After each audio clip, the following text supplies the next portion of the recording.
everybody says, well, geez, we've never had an East Side candidate win.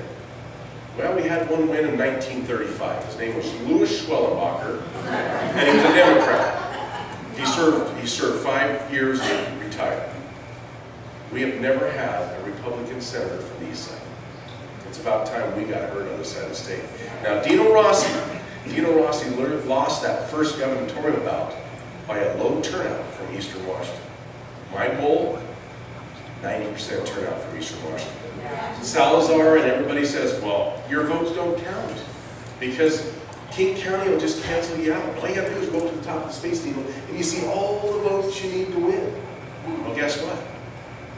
They got to vote over there. And Democrats are known not to vote in the primaries. Okay? They've moved the date from September to August 17th. Again, now it's moved forward. People may not be aware of that. The other thing they may not be aware of is the fact that the two top move on, regardless of party affiliation. So Patty's not out of the woodwork here. She could get knocked out of the primary. If we have a big enough turnout, and I can grab enough Democrat and Independent, it could be Rossi Didier in the general.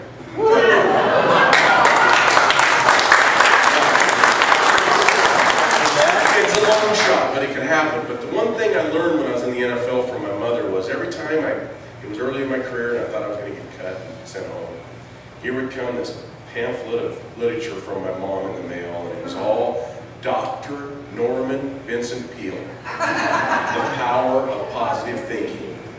And believe me, folks, it's there. Through prayer, we've got to start thinking positively about the future.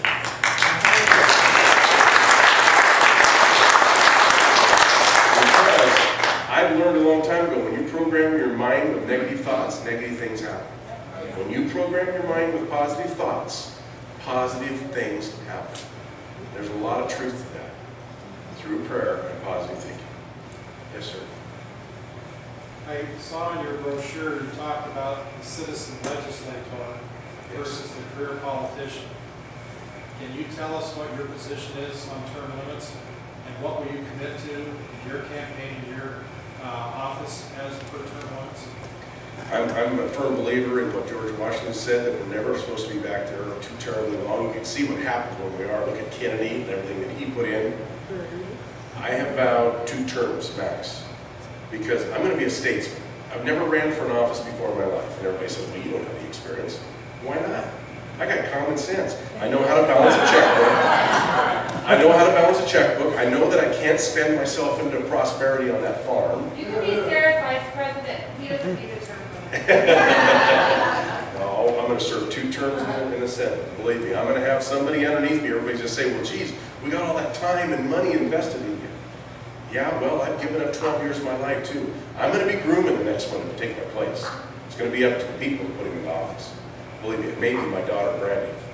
She's the one. She is traveling with me, and believe me, she's got her degree in farming. She's got her degree in education. This is one bright girl, and she reads the Bible every day. And she's 27, and for those of you out there that know her, she's a beautiful girl, and she is determined too. So she may be our next senator. Who knows? Yes, ma'am. I read in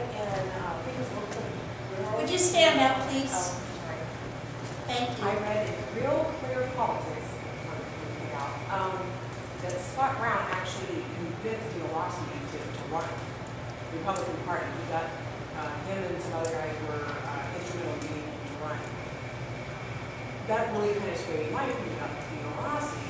So it was kind of a choice between him and Grant, because it's like, no, the Republican Party's something.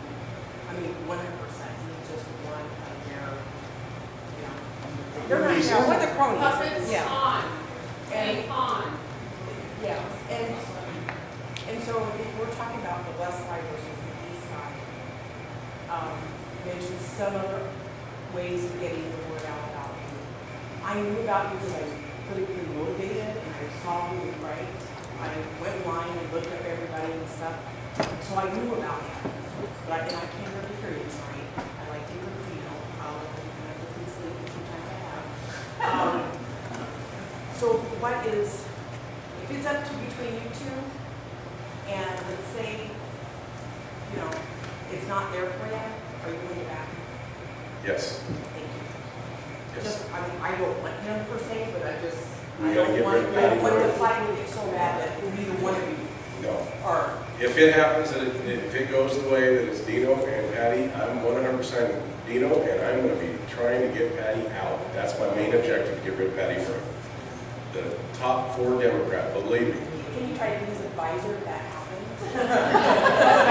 Well, there is a farm to run yet. But, you know, and a couple more things about the West Side. I've had 2 unions now call me, and they want me to come talk to their people. That's impressive. And I said, the first one that called me, I said, well, hang on here. I said, I'm a Republican. And the guy goes, yeah, I know. And I said, then what do I owe this honor? Was it a union rep or an employee that? It was a carpenters union, and I can't remember the number, but they called me and they wanted me to come talk to them. Our schedule was booked, and we're still trying to get there, and we're going to. But I told him, I said, listen, I'm a Republican, and he says, yeah, I know. And I said, then what do I owe this honor? And he says, well, we got a lot of time on our hands, we're unemployed. And I wanted to say, well, how are you liking that hope and change now? But I bit my tongue. Because that's the way you're going to alienate people. We got to unite people. And when I told him, I said, sir, I would be honored to come talk to you, because as like you, I'm a guy in workers. I'm a farmer. And I know that it pains you because you're not working and you want to work for your money. You don't want to be handling money. And I'd love to come talk to you, but you got to be willing to listen. And you got to be able to rein in your out of control top end. They're running you down the road to unemployment by demanding way too much. Flat out. It's common sense. You got to be happy with the wage that everybody can live with. Ford did that. Yes, sir. A couple things, Mr. Didier. First, how are you going to stop the dead vote against you?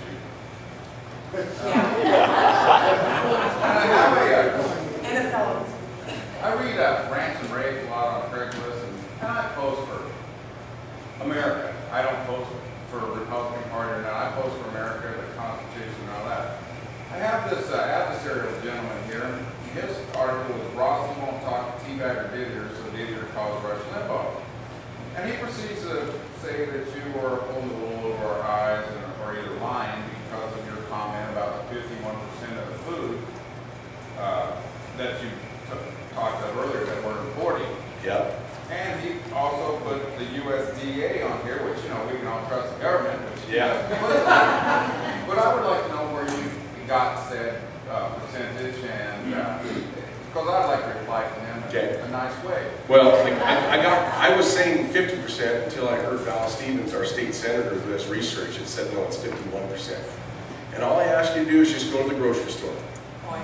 When I served on the FSA State Committee, and I came up here for 8 years under Bush, and I served on the FSA State Committee, we got country of origin labeling put on the food. Now go to the grocery store and just take an hour and walk around and look at the foods and where it's coming from. And you tell me it's not being imported. Where's it coming from? It's imported from these countries. But some of them say packaged in America, because I look at labels. That's their trick. Spend lots more money to buy something made in America than we will something made in China. That's right. If we can find it. That's right. But I look at that and it says packaged in America, which is my big red flag that it came from America. Or distributed by. Yes. That's their trick. Now, when I sat on that FSA State Committee for 8 years, the first question I asked at the first meeting was, what % of the farm bill? Because the farm bill is the biggest bill at the time that was put before the president every year. What % of the farm bill is food stamps and child nutrition? Nobody knew the answer in the room. I mean, we're talking about 48 government employees. Nobody knew the answer.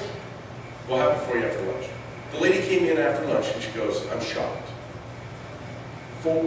Of that farm bill, of $180 billion, 72% of that farm bill was food stamps, child nutrition, and temporary assistance for needy families. There was 10 categories out of the farm bill. And out of those 10 categories, the farmers got 11% of the farm bill. And then again, it's commodities and conservation. It's welfare.